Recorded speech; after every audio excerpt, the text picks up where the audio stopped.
Almost all of them have never heard anyone sing "A Mighty Fortress is Our God." You think about that. That is the reality where we live today. So we miss out on so much. Anyway, I've been looking forward to this presentation. Last year, I have a group on Friday mornings of pastors that meet with GoToMeeting, and we've discussed various theological issues, topics, and we read through the books together. We have a fun time. We pray together. There's usually between 20 and 25 online every Friday morning. And Bruce has been part of our group for a couple of years. I've known Bruce for several years. He's a pastor of Washington County Bible Church. He's got his PhD from Baptist Bible Seminary, and he's written quite a few articles and a wonderful book called Spiritual Maturity that is in the same vein as Louis Sperry Chafer's He That Is Spiritual. He has ALS. And so we have seen him over the last few years go through his battle with ALS, and we continue to pray for him. That's why he's in the wheelchair. Some of you knew that. A lot of you are probably going, why is the guy in a wheelchair? Because I can't walk. Sometimes he can't think, but we have a great time.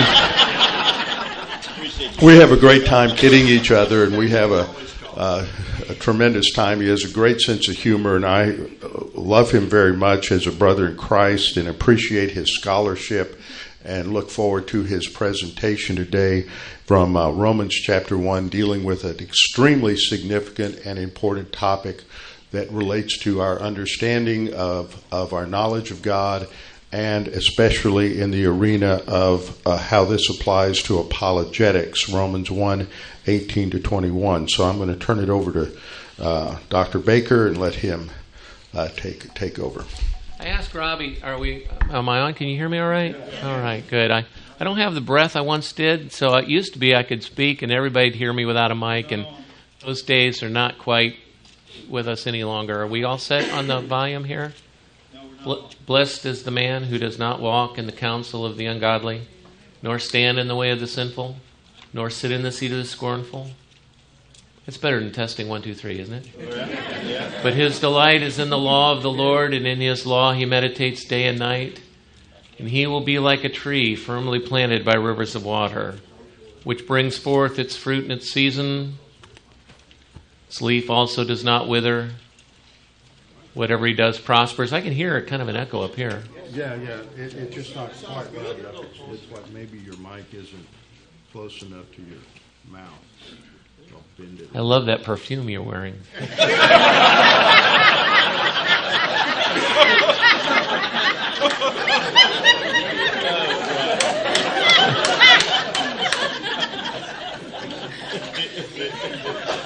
You have to love me, Robbie. Those are the rules. All right. Okay, we all set? Okay, good. Robbie asked me to speak on this topic, and I haven't quite forgiven him for that yet. He rather insisted on it. And the reason I say that is because this is a very technical subject, and we're going to deal with it in a technical way. Originally, this information was presented at the 1997 annual meeting of the Evangelical Theological Society in California, where a bunch of pointy-headed intellectuals gathered to discuss things that may or may not have to do with the Bible. This was originally published in Bibliotheca Sacra under the title that we have here, and we'll see it as we go on. I'm going to throw in a disclaimer. Not everything in this presentation has been properly footnoted. That's why I've included in this presentation the original paper that I presented at ETS. If you want to find out where I got this information, if you want to see what are the appropriate citations and so forth, it's all there, okay? So you can see it. It's not necessarily in here. But I don't want to be, plagiarizing or anything. That's the reason I threw that in there. You'll find the paper and the footnotes along with a bibliography in that paper, and I assume you all have that. Now, as again, I said, this is a very technical topic, and I think, though, I'm looking around the room, and everyone appears to me to be of above average intelligence in here. So I think we're going to be okay. And I want you to be happy that you came. Of course, when I say that I want you to be happy that you came, that's kind of an ambiguous statement, is it? And what is it we need to do in order to be happy in a presentation like this? Well, Barry Schwartz, in his great book, Why More is Less, The Paradox of Choice, Why More is Less, writes about what it takes to be happy. Let's see if we can get any wisdom out of this book. The secret to happiness is low expectations. Okay, so I think that if we keep that in mind, we'll all be great. Okay, so let's move on to our topic here, and first begin with a man by the name of S.H. Kellogg and what he had to say about religion. S.H. Kellogg says that man should be defined as a religious animal, not a rational one, that man is universally religious.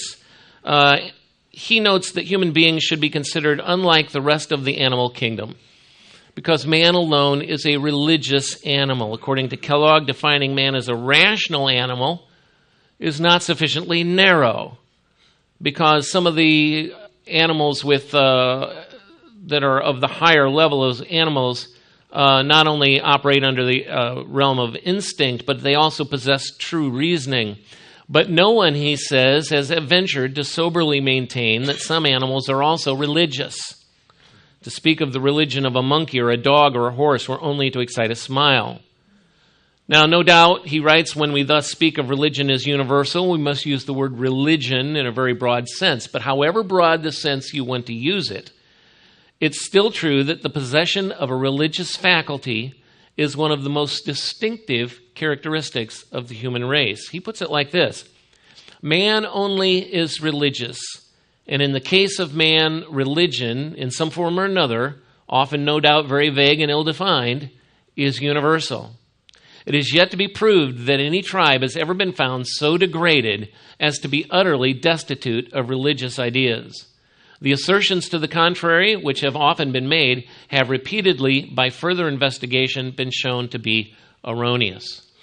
Now, if man is universally religious, we can also state that there are certain universal religious beliefs. For example, every religious system assumes the existence of a higher power or powers upon which a person is dependent and which can influence his personal destiny. Again, Kellogg writes, as to the nature of the power assumed, religions differ. Some regard the power as only one. Others assume a plurality of such powers.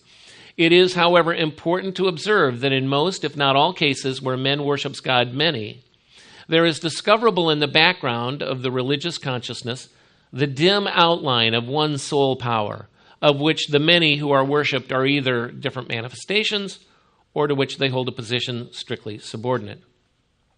Second, he says, due to a person's relationship with this power or powers, certain actions are required and others must be avoided, or suffering will result.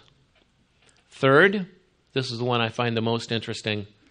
Between mankind and this power or powers, something is wrong. Put another way, all religions more or less distinctly express or appeal to man's sense of sin. All religions do this. Again, to quote Kellogg, this is clear from various familiar facts, but is especially evident from the wide prevalence of religious offerings and sacrifices designed to propitiate or conciliate the goodwill of the being worshipped, to whom the offerer feels himself subordinate and whose favor he believes to be necessary to his well-being. Finally, all religions assume there is a state of existence after death that is affected by the actions taken by a person in this life. Kellogg actually has one other part of this universal religious system. He says that all people feel that they are born into this system and they can do nothing to change that. Now, Kellogg says that these tenets are true for all religions, regardless of whether they're monotheistic, polytheistic, pantheistic, panentheistic, non-theistic, or animistic. If you don't know those words, don't make any difference. It doesn't matter what kind of religion you're talking about. Regardless of the nature of the religion, all religions hold these truths in common. Therefore, Kellogg concludes that these beliefs must be instinctual within man, corresponding to the spiritual realities of the unseen world. In other words, we could think about it like this. We get thirsty because we need something to drink. We get hungry because we need something to eat. But there is something to drink. There is something to eat. In the same way, these instinctual beliefs must correspond with reality. Kellogg argues if they did not, it would be the only time within the animal kingdom where an instinct or appetite universal to the species does not point to something in the environment that corresponds to it. Now, this raises two questions. First, why are human beings universally religious with a common set of doctrines? Now, the answer is one of two. Either these truths within this belief system are self-evident, or Kellogg is wrong. Those are the only two ways that you can approach that question. His second question is this: how should the Christian apologist respond to this basic universal religious system? And the answer, of course, to this question depends on how you answer the first question. Now, if these truths really are self-evident, then the Christian apologist can confidently appeal to truths already known by the unbeliever. Specifically, if all people already know there is a God, then there is no necessity to prove his existence through the use of evidence and reason.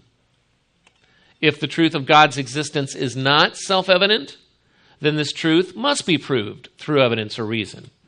So this really is an important question because it reflects how we as believers should approach the non-believer, particularly when they claim to not believe in the existence of God. That leads us to Romans 1:18 through 21. And we're going to take this verse by verse.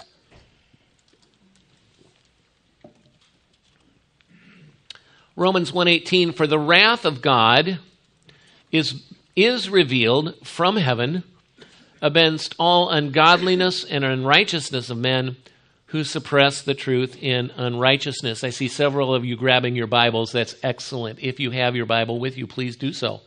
If you don't, look it up on your computer or your phone. If you don't have that, well, pay attention. All right. The key word here in this verse is katexanton, the word meaning suppress, to suppress.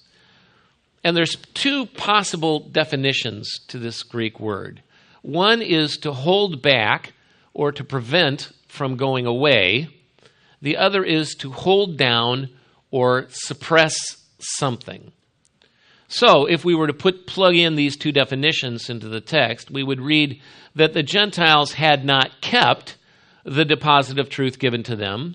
That is, they'd allowed the deposit of truth to slip away so that they no longer possess it, or the Gentiles hold down the deposit of truth given to them so that they still possess it, but it doesn't come to the surface. The majority of lexicons and commentators favor the second option. Lau and Nida, for example, defines this word as to prevent someone from doing something by restraining or hindering. I like the way the great Greek scholar of the previous century, A.T. Robertson, put it. Truth is out in the open, but wicked men, so to speak, put it in a box and sit on the lid and hold it down in unrighteousness. Okay? Romans 1:19, let's continue. Since what may be known about God is plain to them because God has made it plain. And here the key phrase is what may be known about God. What may be known about God. And much of Paul's argument in this chapter rests on the phrase, what may be known about God. For the content of this expression explains what truth is being suppressed or hindered. And it acquits God from the charge of condemning the innocent. We've all heard this before. How can a righteous God condemn all those poor, innocent people in Lower Bongo someplace that have never heard the gospel? Well, this defends God from that charge, and we'll see how that happens in a moment. Now, what may be known about God? Well, there's two possible definitions on the meaning of this genitive phrase. The natural man really knows God. That is, the truth of his existence and some measure of his nature. He really knows that. Or, the natural man merely has the ability to know God. That is, that man has suppressed the evidence for what potentially may be known about God. Now, unlike verse 18, commentators and translations are divided upon which option is correct. Lexicons aren't of any help here at all, because what we're talking about is a point of grammar, not a point of definition. We can see this divide if we look at some basic translations. The New American Standard 1995 translate, because what is known about God, or that which is known about God, is evident within them because God has made it evident within them. Darby's translation of 1890 also follows this one. The NIV and the King James 1900 translate it, since what may be known about God, its potential. Along with the NIV and KJV is the New King James, the English Standard Version, and the Lexham Bible, if you have that Lexham English Bible. Now, the reason people are all over the place on this is because the phrase by itself is ambiguous. An example of an ambiguous phrase, I fought with Bob. Well, I can mean I fought against Bob. I fought with Bob. Or it can mean I fought alongside Bob. I fought with Bob, you see? And the only difference between those two is the inflection of my voice. Only the larger context determines what's appropriate. By the way, it's this kind of ambiguity that's been the source of jokes for years. My father fought with the 10th Marine and the 5th Cavalry and the 10th Infantry. He couldn't get along with anyone. You see, it's that ambiguousness that causes the joke, okay? Now, why would God write something ambiguous? Well, ambiguity is an important part of language, allowing us to keep our vocabulary within manageable proportions. The word with the largest number of definitions in the English language is the word set, S-E-T. It has 22 different definitions. So we don't have to learn 22 different words. We just use one word, and then we use it in a variety of situations depending on what we want to do with it. It helps us keep our vocabulary down. Ambiguity also seems most likely to appear in common expressions. The word set is certainly a common word. Therefore, the more common the construction, the greater likelihood of ambiguity. So I know the burning question in your mind at this particular moment.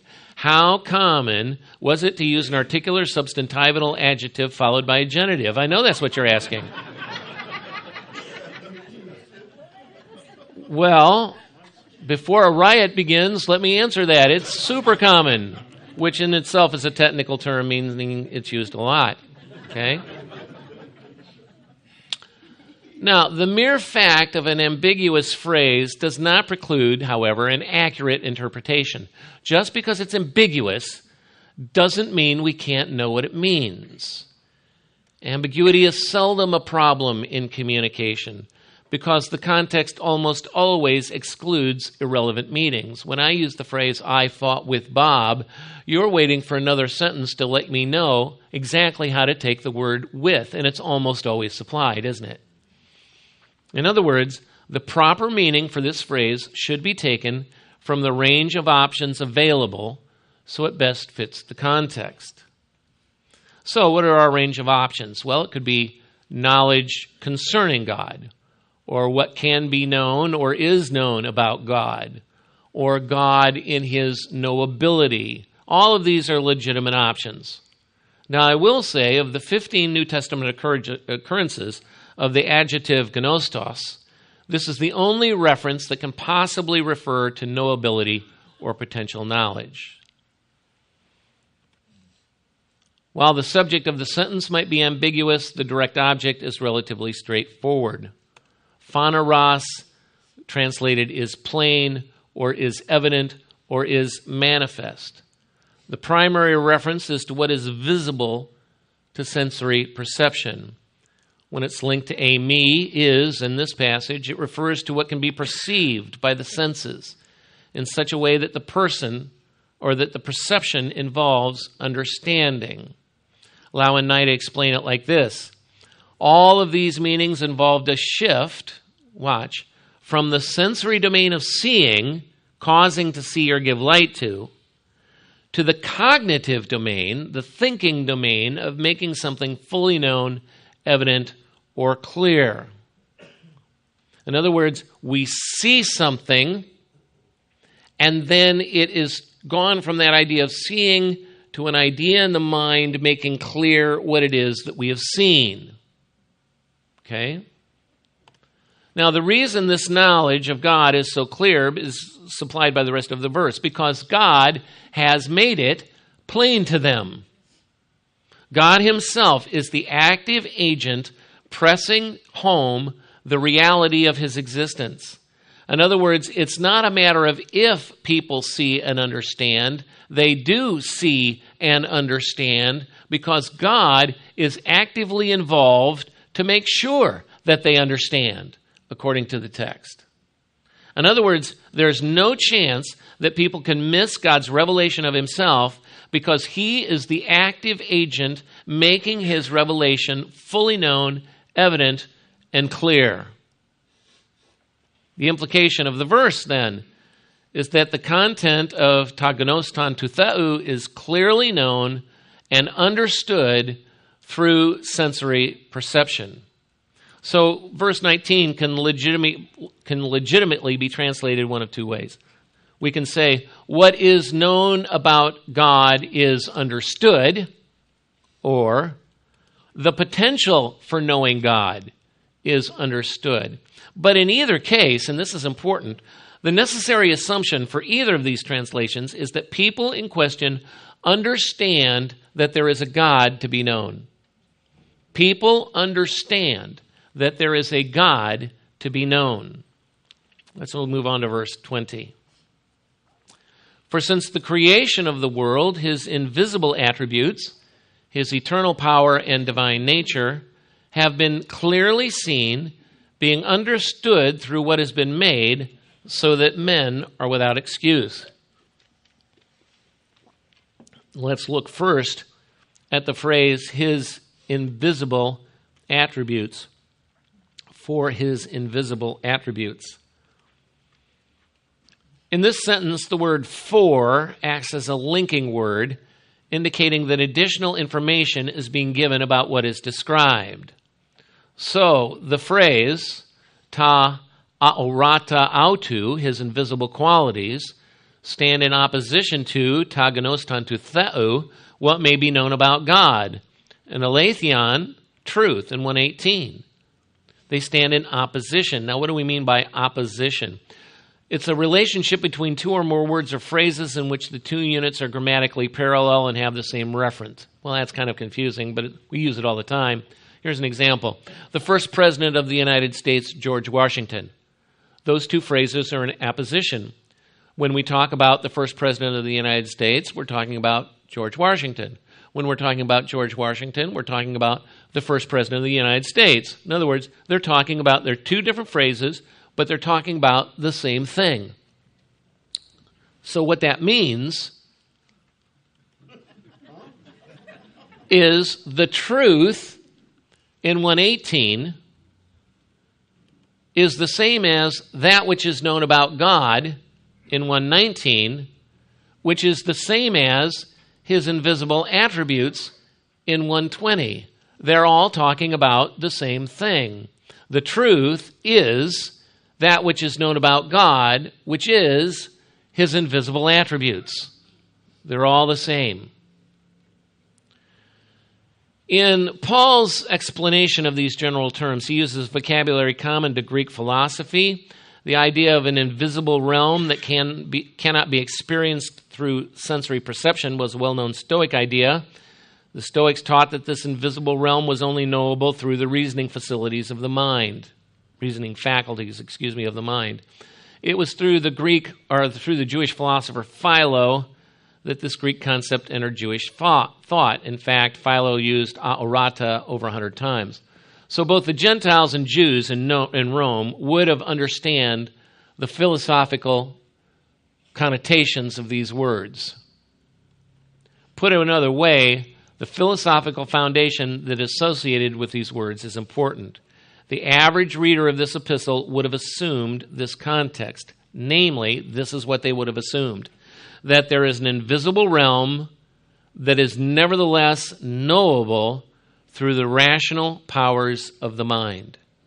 There is an invisible realm that is knowable through the rational powers of the mind. So, what then is the content of these invisible qualities? Paul answers this question by employing another appositional phrase. In other words, Paul uses another phrase to define truth, that which is known about God, and invisible qualities. We're going to expand on it more. We're going to get more information about the same thing we've already been talking about. For since the creation of the world, his invisible attributes, his eternal power and divine nature have been clearly seen, being understood through what has been made, so that they are without excuse.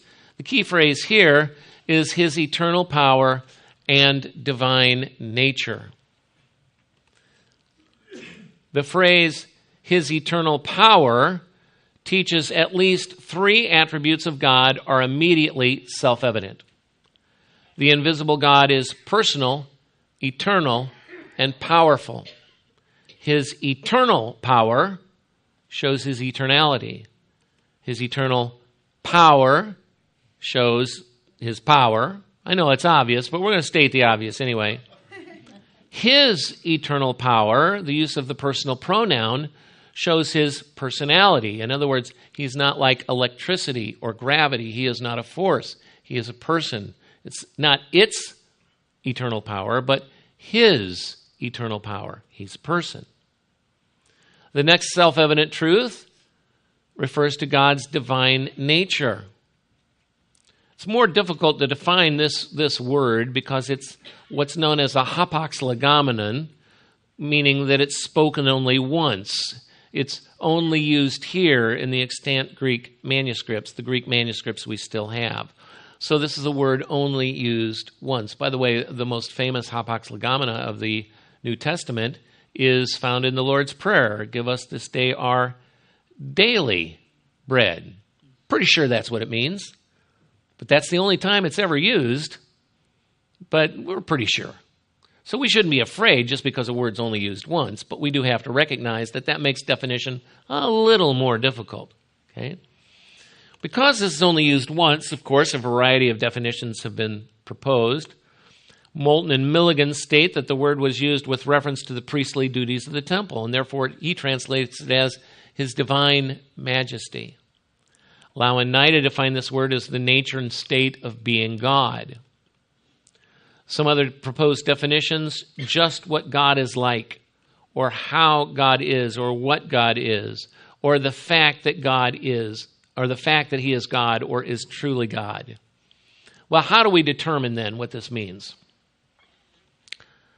Let's talk about the rule of maximal redundancy. Martin Jews, addressing the problem of hapax legomenon, postulated the rule of maximum redundancy, which states that the best meaning is the least meaning. In other words, if we can get it to contribute the least amount of information to the text, we're probably interpreting it correctly. A hapax should be defined to make it contribute least to the total message derivable from the passage where it's at home. This leads to the principle that the overall meaning of the passage should not depend solely on a single word, but should be derived from the entire passage. Think about language with me for a moment. Language is very redundant. Language loves redundancy. If I'm speaking with you and someone comes by in a Harley with no pipes on it and roars by and you miss a word or two, usually you still get the main idea of whatever I'm talking about.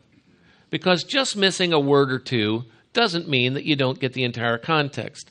And in language, we constantly are saying the same things in different ways over and over again, so that if you miss a word, you still get the entire context, okay?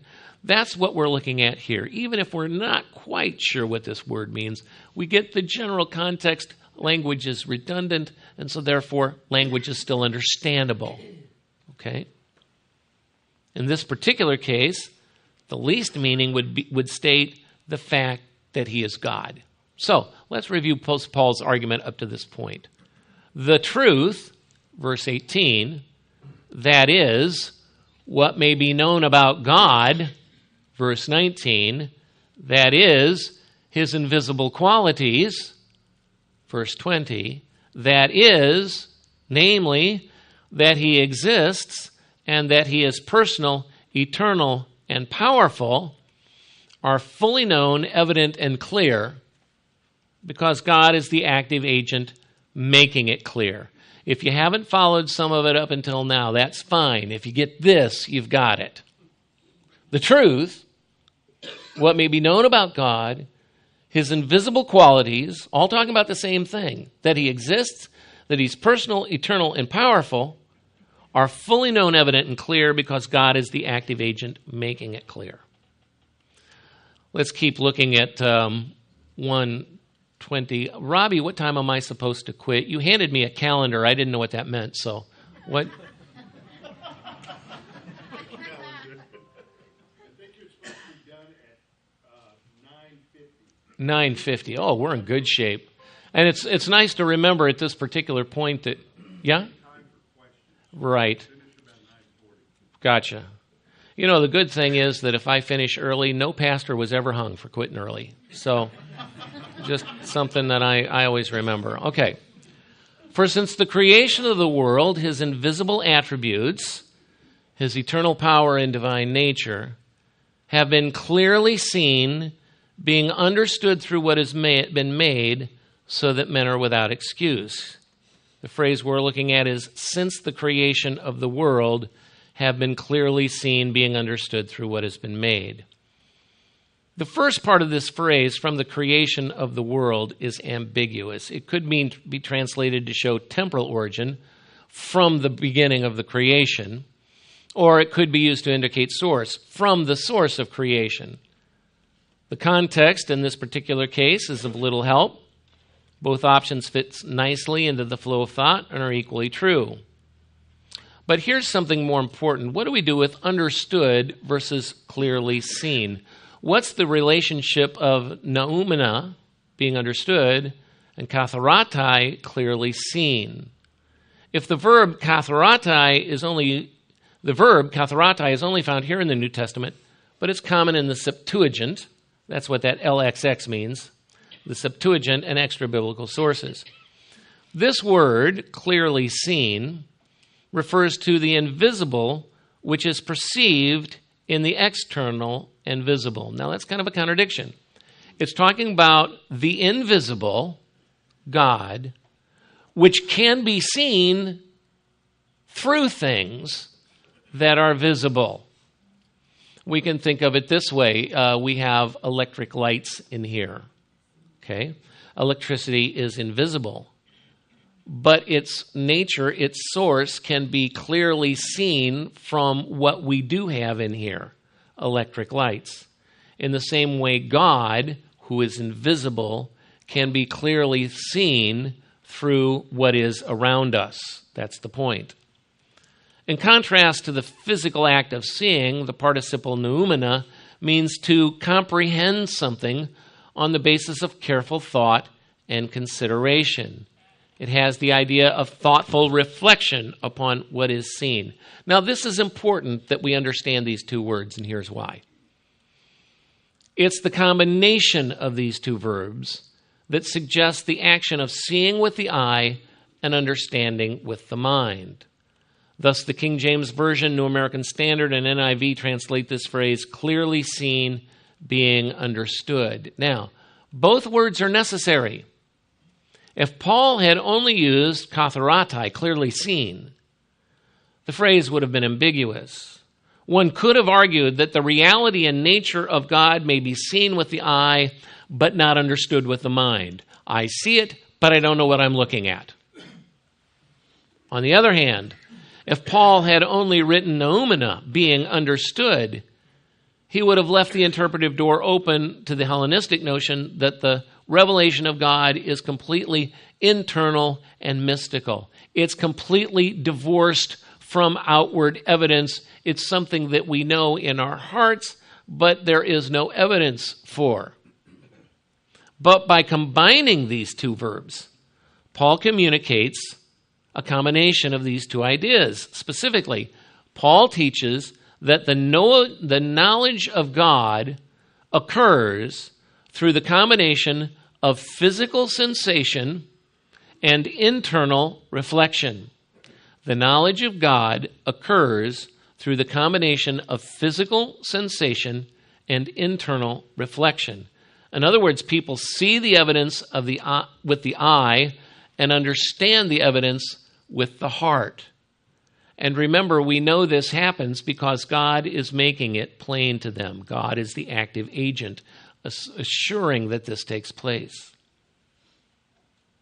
Now, the clarity of this expression is also indirectly attested by the phrase, so that they are without excuse.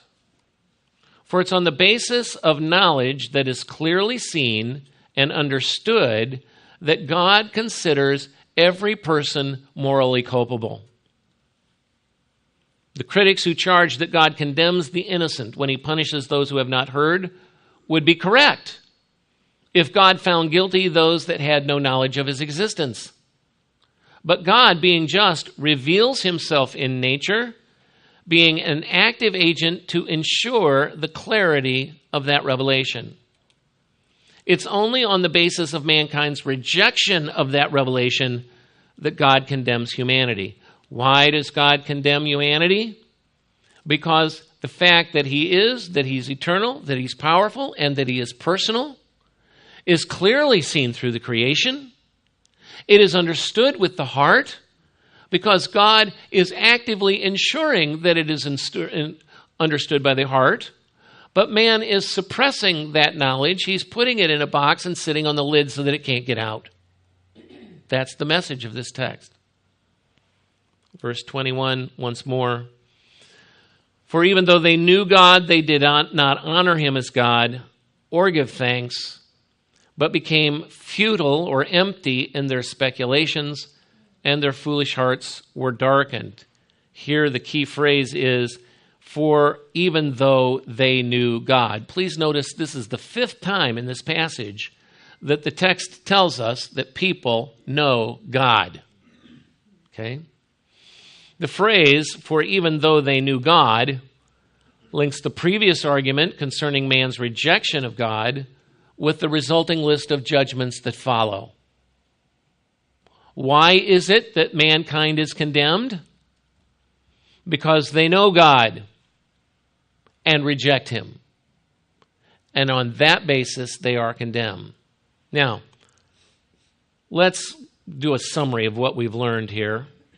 Paul makes four statements concerning the revelation and knowability of God. First, all people everywhere acquire a rudimentary knowledge of God as creator. Second, knowledge of God as creator is acquired by rational reflection on the created order. Third, the sinful heart consistently suppresses this knowledge derived from nature. Fourth, mankind's deliberate rejection of this revelation establishes his guilt before God. That's Paul's general argument.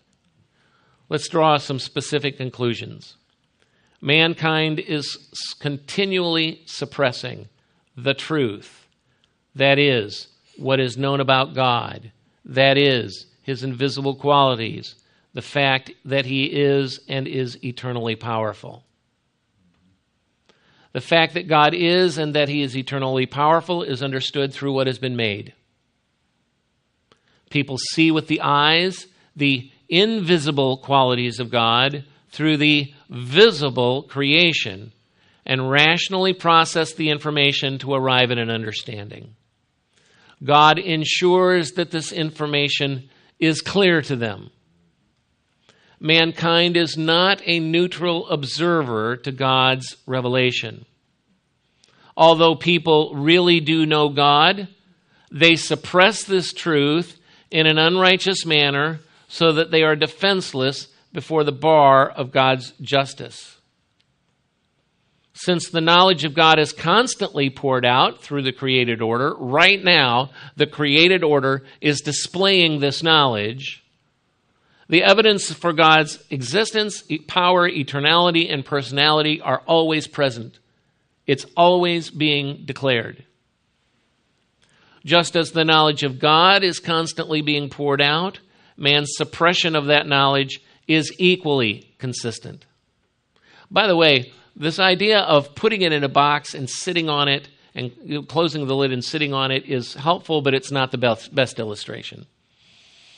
What I really love about cruise control is the fact that the decision to obey the speed limit only needs to be made once. Okay?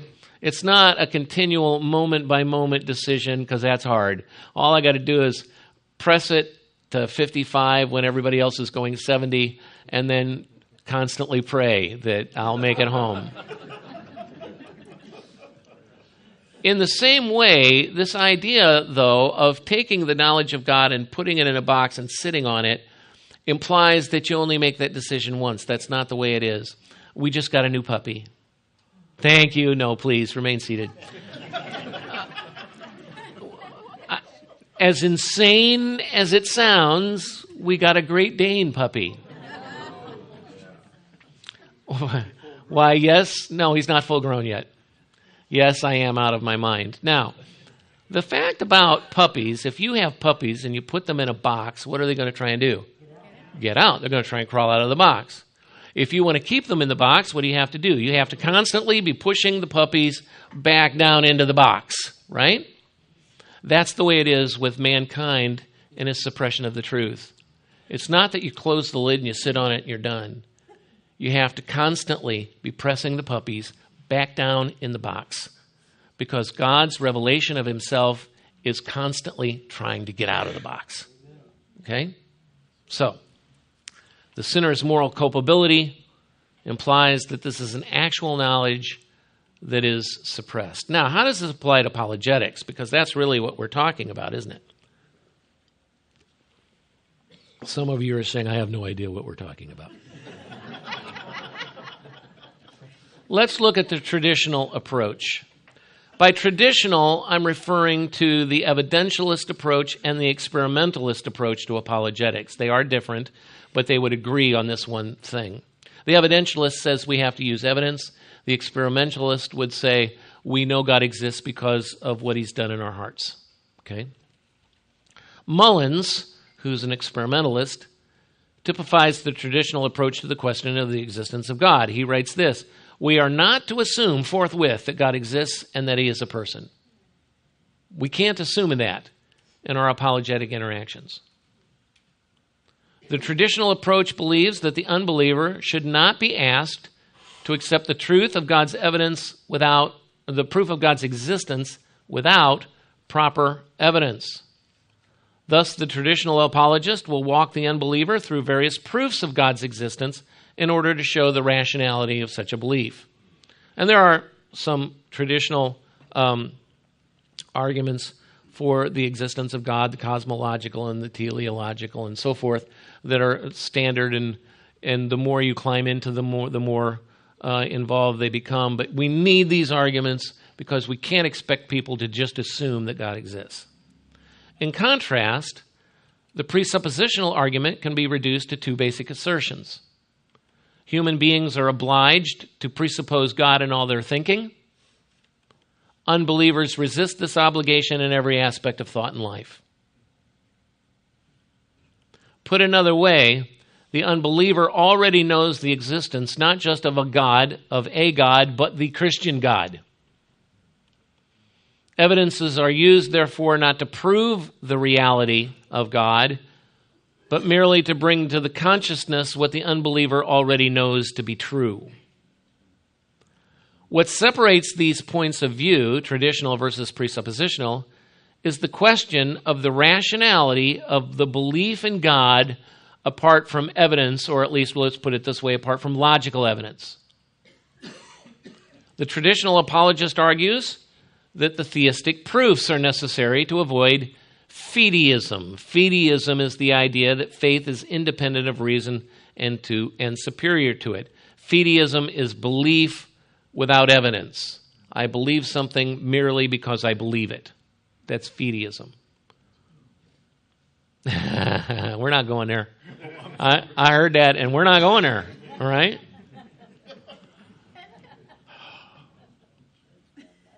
Oh, Lord, I have labored in vain. Okay. A summary of this position is this. Unless a proposition is either fundamental to knowledge based on evidence, one is not rationally justified in believing the truth of that presupposition. This is Francis Beckworth, by the way, who says this. Unless a proposition is either fundamental to knowledge or based on evidence, one is not rationally justified in believing the truth of that proposition. But even by Beckworth's standards, presuppositionalism is not fideism. According to Beckworth, fundamental to knowledge, remember he said it's either fundamental to knowledge or backed by evidence. Fundamental to knowledge, according to him, are those propositions that are properly basic. Properly basic propositions are those which are self-evident and incorrigible. An example of a self-evident proposition is a circle is round. That's self-evident. That's definition. Don't need to prove that. An incorrigible truth is one that can't be corrected, such as the statement, I am in pain. Since no one but the person speaking can testify to the reality of the pain, the statement cannot be doubted, even though it's not logically necessary. This is why that stupid question, I'm going to offend any healthcare professionals in here, but people ask me what I do for a living anymore. I tell them I go to the doctor, okay? The stupid question, are you in pain? Yes. Rate your pain from 1 to 10. That's idiotic. My 10 might be your 2 because you look like a tough guy and I'm a fragile little flower, all right? I mean, that's just... So it's stupid, but I digress. I feel better now that I got that out, all right? It's incorrigible because nobody can go inside you and tell you what you feel. This is why, by the way, when somebody tells you that they've had this charismatic experience, you can't tell them, no, you didn't. Because they had an experience. You might tell them, I don't think you're interpreting that experience correctly. You can say that. But you can't tell somebody they didn't have an experience when they did. That kind of statement is incorrigible.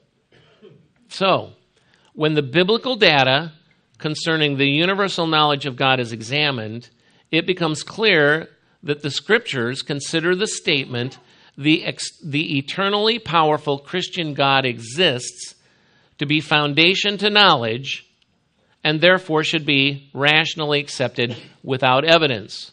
Why? Because it's self-evident. Fideism relies on non-verifiable faith apart from evidence.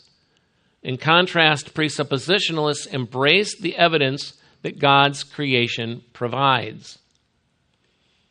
The fact that every person clearly understands God's revelation of himself in nature is confirmation that the knowledge of God is self-evident. Likewise, this knowledge is understood internally within every individual. Thus, it can be properly considered incorrigible, since this internal knowledge cannot be completely extinguished despite the best efforts of the unbeliever. Now, does that mean faith isn't important? Not at all. Hebrews 11:6 confirms the necessity of faith. Without faith, it is impossible to please him. It's not unlikely. It's not more difficult. It's impossible.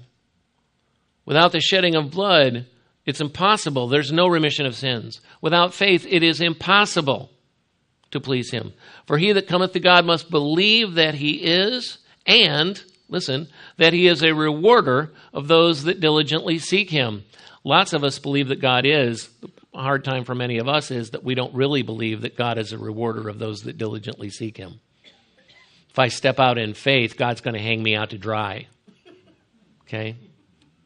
Faith is important. But faith required here is not opposed or apart from evidence. Instead, the faith that halts the consistent suppression of truth and bows the will to God that is known by all. That's what faith does. Faith stops the suppression of the truth and bows the will to God that they already know. So, conclusion. This investigation began by asking two questions. Why are human beings universally religious with a common set of doctrines? How should the Christian apologist respond to this basic universal religious system? We've discovered that people are universally religious because people universally recognize the truth of God's existence. The fact that He is and that He is personal and eternally powerful is, in fact, foundational to knowledge. So how should the Christian apologist respond to this basic universal religious system? Cornelius Van Til wrote the most on this, and his answer is best. He wrote, quote, "The natural man at bottom knows that he's a creature of God. He knows also that he's responsible to God. He knows that he should live to the glory of God. He knows that in all that he does, he should stress that the field of reality which he investigates has the stamp of God's ownership upon it. But he suppresses his knowledge of himself as he truly is. He is the man with the iron mask. A true method of apologetics must seek to tear off that iron mask." Now, at this point, I will entertain any questions that you may have. None? Good. Thank you for coming. Where's Robbie? He's usually... Oh, you're gonna MC? Great.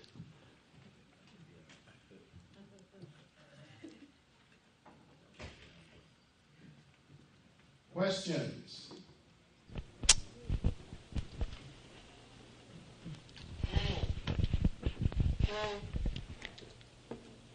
I'm afraid I'm going to ask a dumb question. My dear, there is no such thing. Well, there are such things as dumb questions. And the reason I know that is because I've always been accused of being an inquisitive idiot. But you know something? I bet that yours isn't. Go ahead. Your premise is that we see nature. Mm-hmm. And I assisted a blind woman into the room this morning. What if you can't see nature? That's an excellent question, and I appreciate you asking that. Because the idea of seeing here is, I don't want to say it's a figure of speech, but it's all-encompassing. In other words, we all experience nature through our five senses. Okay? So whether we see or not is not important. We have five senses. We can taste, we can touch, we can hear, we can smell, we can see. And the idea here of seeing is just, what is that figure of speech where a portion is for the whole?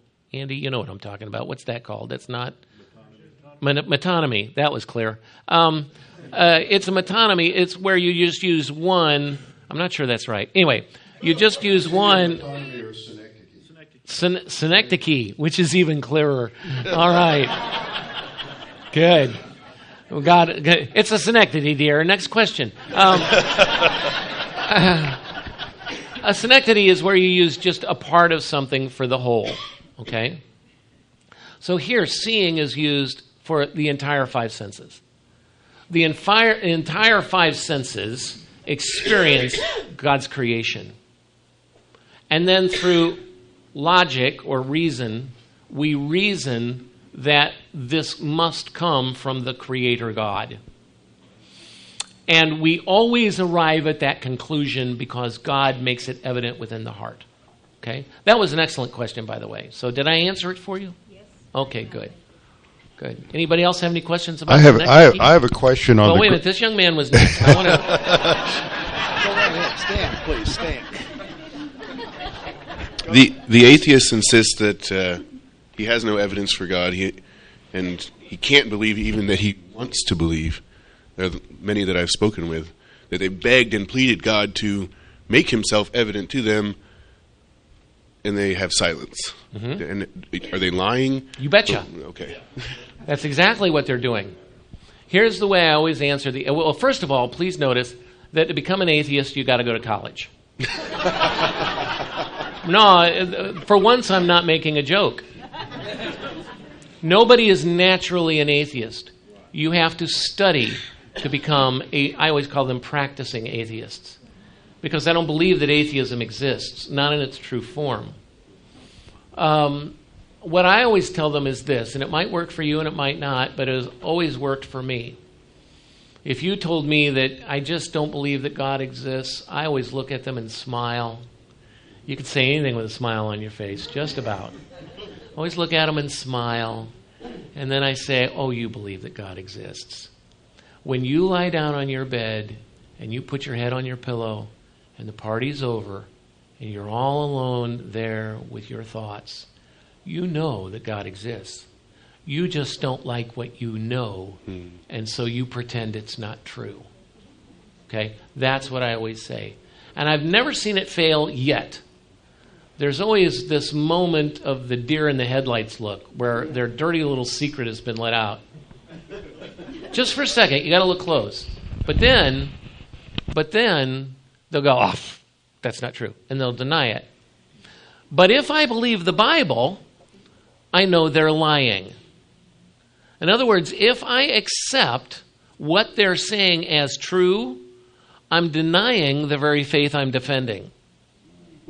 Because the Bible is quite clear, they do know about God. They know at least 4 things about God. They know that He is, that He exists, that He's eternal, that He's powerful, and that He's personal. They know that.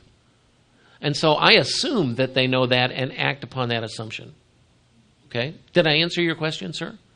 Okay. Anybody else other than Robbie? You had a question? Anybody over here have a question?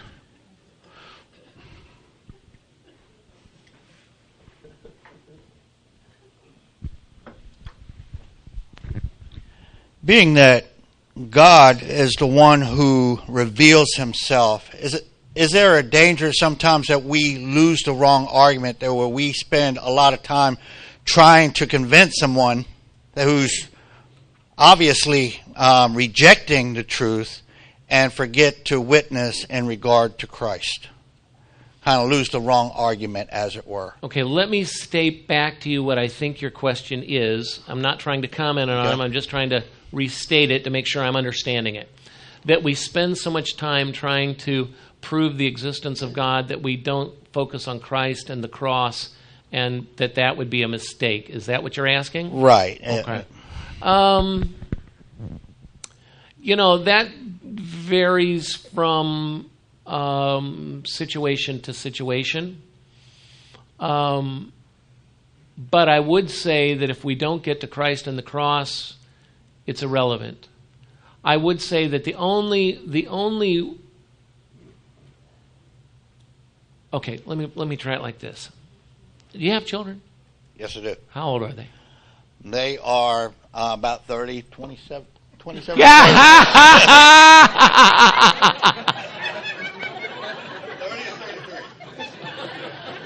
Hey, I am not criticizing. If my wife was here and she'd go, how old are your children? Well, the oldest is 36, hon? Is that right? I would have done the exact same thing. All right. So remember when they were young, and they were 8, 9, okay? And you said, you can't eat all your birthday candy because it'll spoil your supper. First words out of their mouth were, no, it won't. Right? And there would be no way to reason with your child that what they're saying is obviously irrational. If you don't go to bed tonight, you're not going to be able to get up tomorrow morning. Yes, I will. Why? Because the mind always follows the will. What the will determines to be true, the mind will come up with rational reasons defending what the will has already decided. Therefore, when we engage in an apologetic encounter, our goal is always to attack the will. Now, we can do that through stripping away the defenses of the mind from time to time. Okay? So that's not a useless effort. But we have to remember that it is always the will that is the problem. People are sinful because they choose to be sinful. They don't believe in God because they choose not to believe in God. They reject Christ because they choose to reject Christ. That's why. So we must get there sooner or later to the cross. And we also remember that when we're in an apologetic encounter, we're never there alone. Because God, the Holy Spirit, is pressing the truths of the gospel home to that individual as you're speaking. Whether they drop on their knees right now and confess Christ or not is beside the point. God, the Holy Spirit, is there and is involved in active. Okay? So you're right, we have to do that. But I don't think it's an either or, I think it's a both and as far as looking at apologetic encounters. Okay? There's a hand. This young lady, I think, was next, and then there's a hand over there. Over here, yes. This young lady in the pretty blue shawl there. Oh, okay. Yes. Well, I didn't have a question. I have more of a comment. I had an opportunity to lead a Muslim to the Lord, and the two things that he said to me after I asked him, would you like to receive Christ as your Savior and know that you will have eternal life? And he said, yes, I think I would. And then he told me the two things that I'll never forget was, I feel really different now. And then he says, no one has ever asked me before. There you go. That's right. And thank you, because that just goes back again to, I think, what this gentleman's question was. People get so involved saying, don't you realize this, and this truth, this, and this truth, and never pressing home to the will. I had an advertising executive say one time, if you can't ask for money, you can't sell insurance. If you can't ask for money, you can't sell insurance. If you can't bring people to the cross, you can't lead people to Christ. So that's excellent. Thank you for sharing that. I appreciate that very, very much. Yes, sir. Over here. Pat. Yes. Could you comment a little bit? I've been in situations with coworkers where it was clear that they were suppressing the truth, and I thought, well, the Holy Spirit's the one that's got to convict them. So I didn't try to argue these things. Could you make some comments about where, when it's appropriate to try to argue for God's existence and when it's not, when the Spirit has to do the convicting? I've found, and now please be aware that there's sometimes I can state with assurance, thus saith the Lord. And there's other times when I say, my experience has been. This is my experience has been, okay? But my experience has been that if you let people know that you're a believer, and you make no secrets about it, you don't lower your voice at work when you talk about Christ as if you're telling a secret, that sooner or later people will come to you. I remember when I was working my way through seminary, I worked at Hallmark Cards as a computer consultant, and I was getting ready to leave my little cubicle, and this guy comes up and he goes, "Hey, Bruce," he starts looking around, make sure nobody's there to catch him. "I know you're religious." And that was good, because I was going to seminary and he knew that, so I'm glad he realized that I was. And he said, "Well, and then he asked me about a personal problem. And I was able through that to say, what the real problem here is. You're not going to like my answer, but the real problem here is sin. And it's here and here, and here's what you need to do about it." And took him to the cross. Now, whether he did anything with that or not, I rarely saw this guy. I don't know. But he knew he came to me. Okay? I think that occasionally just the right word at the right time. Nobody ever wins arguments. Nobody ever changes the will through an argument. Okay? So that's not there. But the constant and consistent defense of Christ, just saying, well, I know that he exists and you do too. That'll go a long way, I think. Okay, anybody else have any questions? I want to add something to what you said. Yeah. One of the things that I have been trying to learn over the years is not to tell them what they need to do, but to ask them a question that if they think about it, it will bring them to reflect in their life and thinking. Because like Bruce just said, you can't just say, okay, this is what you need to do. This is what it says. You need to say, well, have you thought about this? You know, you're making this conclusion, you're saying this, well, have you thought about that? Or some other way of getting them to expose the fact that they are not living consistently with whatever it is that they say they believe. And asking questions, it makes it a long process, and I find that for some of us who have impatience as part of their strong suit of their sin nature, that we want to. You've gotten into meddling now. So I want you to know that. We want to hurry up the process because we want to tell them the right answer, and that often that's where we have to. We need to try to avoid getting into an argument and going, this is what you say, and then this is what I say.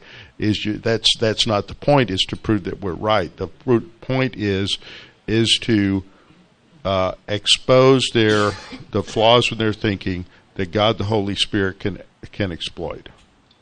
Does that help? Okay, Drew, back here. Question about agreed there's a universal knowledge of God. Nobody's born an atheist. Is there a pull to find out, based on the 4 points of religion that you had, they know they have sinned? All of creation knows it's sin. Is there a pull to find a solution to that sin problem? And is that where those that really want to find it end up searching for Christ, and He connects the dots to them? How do you take that next step into the need to believe in His Son for salvation? Well, yes and no is my answer to your question, because you really asked two questions. Is there a pull to find a solution to the sin problem? The answer is yes. That's why you have so many different religions, so many different approaches to God. People don't like what they know about God, so they create a God that they like better. Whether it's Buddhism, Hinduism, whether it's Islam, whether it's, it doesn't matter.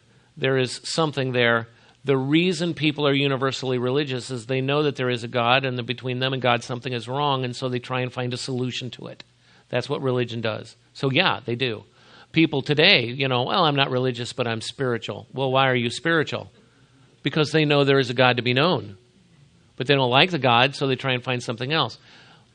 But if there was a God to be known that didn't make any difference to their lives, then why would they bother to try and know Him? So yes, the answer is to find something. The problem is, because our sin nature is so ingrained in us that it does not automatically pull them to Christ. Because the sin nature that is the problem is so entrenched, when they hear about Christ, they automatically rebel because they've rejected that. They've rejected the one true God, therefore they will reject the ultimate expression in human form, that one true God, Jesus Christ. Okay? And it's only when the other attempts at assuaging that sin problem have proven futile that they will come to Christ. Okay? I saw another hand. Yes? And thank you again. And you're the first one to say thank you, so I appreciate that. Well, the rest of you ungrateful. All right. Go ahead. I'm sorry. I don't want to make everyone else seem ungrateful. I didn't say that out loud, did I? All right. Go ahead. At the beginning, did you state? I'm trying to get clarification. Did you state that this was to the Gentile? Was this to the Jew? Was this just to the human race in general? What Paul is writing here? Yes. Paul is writing, in Romans 1:18 is where the argument of the book starts, through chapter 3, verse 20, Paul is making the case that all people are guilty before God. He's declaring his gospel. He wants to go to Spain. Right. And he needs help to get there. But the problem in Rome at this particular time was that Rome, through a number of political reasons and other things, was divided into two churches. There was a Gentile church and there was a Jewish church. It's a lot like the United States. Dr. Martin Luther King was right when he said that the most segregated time in America is 11 o'clock Sunday morning. You got a black church, you got a white church. Occasionally there's mixture, not real often. So that was the case in Rome. You had a Gentile church, you had a Jewish church. Occasionally they mixed, not real often. They didn't hate one another, but they didn't trust one another either. And so Paul wrote his book of Romans to bring together these two churches and show them that they were all the same, that the answer was Christ, and that was the whole purpose of the book. Okay, now, in Romans 1:18 through the end of the chapter, until we get to chapter 2, he's talking to the Gentiles.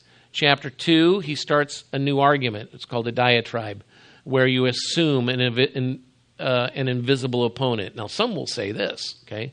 And then he picks up in verse 17, if you're a Jew, and then he points the finger right at him, okay? But the whole argument of that section is to make everyone guilty. The Jews knew about God, so this particular part is not necessarily pointed at the Jews, because they accepted the revelation of God in the law. What they didn't accept was the revelation of God in Jesus Christ. Okay? So this idea about not accepting God or changing him, etc., that wasn't necessarily applied to the Jew. This is talking about people that haven't accepted anything true about God. Okay? But it's true of everyone who hasn't come to Jesus Christ. I don't know if I'm being clear or not. Am I helping here at all? I'll just, not a point of contention, but even within the Jewish history and the Hebrew history in the Old Testament, they often suppressed the knowledge and truth of God through the worship of the creation rather than the Creator. Oh, certainly. Until the Babylonian captivity, there was always idolatry from the time they left Egypt all the way to the Babylonian captivity. The Babylonian captivity cured them. They never went into idolatry again. Now, they had other problems, but they never went into idolatry. But you're absolutely right. Even at the time of David, there was still idolatry going on. It was suppressed and outlawed, but it was still there. So you're right. They did that. So this is talking about people universally. Some people move further along. I mean, some people move farther along than others. They might accept the existence of God. They might accept the existence of the God of the Bible, but then add all kinds of works to their salvation, okay? But this is talking about people generally who are rejecting God and changing him into something else. Okay? Are we out of time, or we got one more here? Okay, and I'll have my question, so. Oh, goody. Bruce, since you're so expressive and thoughtful, how is your medical... I'm sorry. That wasn't meant to be funny, was it? Okay, go ahead. How has your medical diagnosis affected that? In 2014, I was teaching in Africa, which I did every year, and I noticed that I started to fall. And I blamed it on being tired, not as young as I used to be. The steps are never... was usually when I was walking up steps. The steps are never even like they are here, and I came up with a dozen excuses. Then at Christmas, my brother-in-law, who had Parkinson's, but I didn't know it, noticed that my hands were shaking. And then I began to notice that the hardest thing I did every week was get dressed on Sunday morning. So I went to the doctor. The doctor says, you either have this one type of disease, multifocal motor neuropathy, which is curable and treatable and so forth, or you have ALS and your life expectancy is 2 to 3 years and we can't treat it. He determined that I had multifocal motor neuropathy and we began to treat that. But it began to get worse quicker than that. So they sent me to Mayo. Mayo said, if I was to take your test results and just hand them to an intern, they'd say you have ALS. But your case history suggests otherwise, so I'm 80% certain that you have some other disease. We're going to put it in this family of diseases called chronic inflammatory demyelinating polyneuropathy. And yes, I did have to practice to say it that fast. But we can't take ALS off the table. This last August, because I was getting worse and worse, my doctor said, this is very rare, but we believe you have 2 diseases. We believe that you have some lower motor neuron disease like CIDP, but we also believe you have ALS. And I said, what's the prognosis? He told me last August, he said, we're pretty sure you'll live 6 months. You could live a year, 18 months at the outside. Now, doctors aren't perfect. They're not omniscient. They don't know everything. Jesus said, I hold the keys to hell and death. And until Jesus puts that key in the door, there is nothing that can kill us. But when he does put that key in the door, no team of doctors, no matter how skilled, can save us. Right? So I said, okay. And since that time, I've had the opportunity to witness to dozens and dozens and dozens of health professionals. Now, I asked them, am I getting sick as quick as you thought I would? And he said, no, you're getting sick much slower than we thought you would. So that's why I bought a dog. Okay, I figure I might live to see it out of the puppy stage, you know. So I don't know what the future holds. I do know this, that God has given me extraordinary grace, and that because of that, I've been told I'm different than the other ALS patients. Other ALS patients are oftentimes desperate and bitter. I talked to one man, said he couldn't get up and go to the bathroom in the middle of the night with going to the computer and checking to see if there was anything new on ALS. And so people have asked me, why are you cheerful? And that gives, well, other than I just have a sparkling personality anyway. Deny it if you dare. I'm able to say, look, I know that when I die, I'm going to be with Christ. Amen. And if I really believe what I've been preaching all these years about how it's joy inexpressible and full of glory, that the glory of heaven is God himself, it is the beatific vision, it is to be in the presence of the one who is the sum of all perfections. If you really believe that, then it changes the way you look at terminal diseases. Okay? Now, I have my days. Okay? But most of the time, particularly when I go to the doctor, this has been a witnessing opportunity unlike any I've ever seen. So, there's blessing involved in it. Even not all things are good. We have to admit that. But God uses all things for good. And so we just trust that. Okay, so I hope I've answered your question. Robbie, you had a question? This is a yes or no question. I bet. Because if the answer is yes, we'll have a discussion about it later on because it's not for here. But the yes or no question is, have you taken the conclusions from Romans 1:18 to 21 and related those to the ontological argument as expressed by Anselm in the Proslogian, or Aquinas in his critique of the per se notum argument for the existence of God, per se notum meaning self-evident? That's a good question. I'm glad you've asked that question, and that's what makes America great, that we can ask questions, important questions like that, and that's why a vote for Baker is a vote for better government.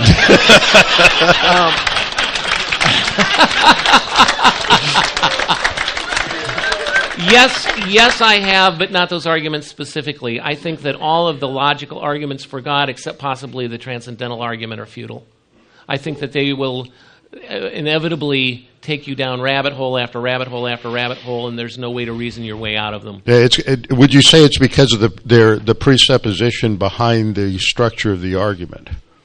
Because we believe Romans 1:18 to 21 expresses a per se notum argument for the existence of God, but it's not the way it's structured by any of the philosophers, and that's because of the presupposition of their approach. Well, I think that's true, but I think the real problem is the sinfulness of man.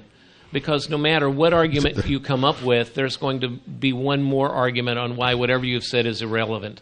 And you will never, ever, ever, ever get to the argument No. of It's that not. spiral. I'm not saying that it'll do that. I'm just thinking about the structural methodology of the argument.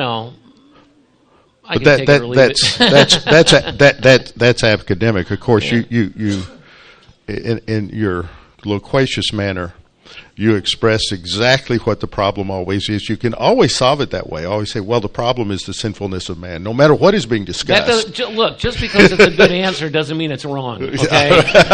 That's right. Okay, well, we've used up our time and extra, so we'll come back and begin the next session at 10:20. If any of you have any questions for Bruce, be sure to express your gratitude. I am very thankful that he could be here and that he could come and did an outstanding job. I really appreciate that. Every time I go through that, I learn more about that passage. It's just one of the most profound and significant passages in the New Testament. So let's break for now. We'll be back at 10:20.